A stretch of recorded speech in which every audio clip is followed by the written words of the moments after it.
JBNN will keep you informed. I'm Michelle Jones. Before we get into the news, please remember to like, subscribe, leave a comment, and share the news with family and friends today. Now on to the news. Holness says all lawful steps will be taken to ensure JPS treats Jamaicans fairly. Prime Minister Andrew Holness says he has asked Adventure Minister Darrell Vaz to ensure Jamaicans are treated fairly by the Jamaica Public Service Company, JPSCO, in the wake of the company's announcement that some customers' bills will be estimated this month. During a meeting on Sunday, the membership of the Jamaica Labour Party's Central Executive expressed concern about the pace at which the JPS is restoring power to some sections of the island and the intention of the JPS to pursue estimated billing for some customers. As spoken to the Energy Minister, the Honourable Darrell Vaz, and advised that all appropriate and lawful steps must be taken to ensure that the Jamaican people are treated in a fair and equitable manner by the electricity company. Minister Vaz has already had preliminary discussions with the Office of Utilities Regulations, the independent body which has jurisdiction over regulating the treatment of customers by utilities, Holness, who is also the JLP leader, assured. On Friday, while reacting to the JPS's announcement regarding estimated bills, Vaz said any estimated bill will have to be less than the previous actual bill. He also said he has discussed with the OUR and proposed an extension of the due dates for bill payment.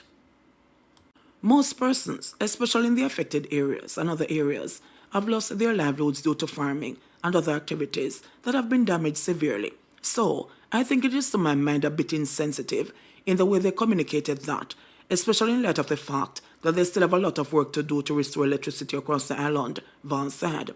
On Monday, he posted on X that the JPS cannot be seeking reprieve due to a force majeure, yet have taken the stance that they have with their customers' re-estimated bills. Only said Vaz has also moved to seek the OUR's intervention in ensuring additional and rigorous oversight of JPS's maintenance schedule. He says the government is considering a review of the JPS Act to have more relevant regulations in the maintenance of the distribution network, particularly to ensure trees are not planted close to power lines and that potential hazards are removed. Man killed while playing dominoes at St. Mary Bar. A lone gunman shot and killed a 28-year-old farmer in Field, St. Mary, while he was playing a game of dominoes. Dead is Akeem Rowe of Fort Stewart in the community. Police reports that Rowe was at a community bar playing a game of dominoes with a group of men on Saturday night when around 9:30 p.m., a lone gunman walked up to Rowe and brandished a handgun. It is reported that he opened fire, hitting Rowe multiple times all over his body before escaping on foot. No one else was injured in the incident. Rowe was taken to the Anotobe Hospital, where he was pronounced dead. The scene was processed, and 8 9mm spent casings and an extended bullet was found. No motive has been established for the killing. The Anotobe police are investigating. Man shot and killed at home in Greater Portmore. The Portmore police in the St. Catherine South Division have launched an investigation into the murder of a 31-year-old man in the parish on Sunday night. The dead man has been identified as Nathaniel Watt of 2 West, Greater Portmore, St. Catherine. About 3:45 p.m., Watt was reportedly shot and killed at home. The police were summoned and the body was observed with gunshot wounds. The Portmore Criminal Investigation Branch is probing the murder. Cop shot in St. Catherine Releasam Hospital, colleague in stable condition. One of the 2 policemen shot during a confrontation with lawmen in West Prospect, St. Catherine on Saturday, has been released from hospital and is home recuperating. His colleague remains hospitalized in serious but stable condition. The Police High Command of the Jamaica Constabulary Force has commended the policemen arising from the incident, charging that their courage and dedication reflect the highest standards of the force. The Jamaica Constabulary Force extends heartfelt wishes for their swift and complete recovery. Our thoughts and prayers are with them and their families during this challenging time. The cops were part of a police military team that went to the area in search of wanted men.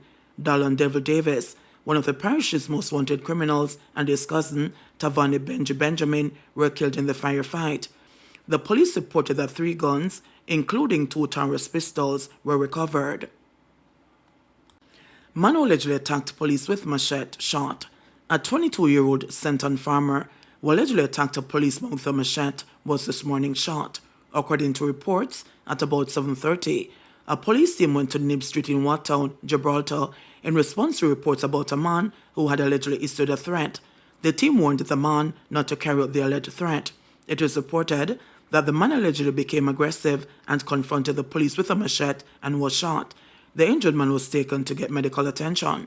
The Brownstone Criminal Investigation Branch is investigating the incident. The matter is also being probed by the Independent Commission of Investigations, INDECOM.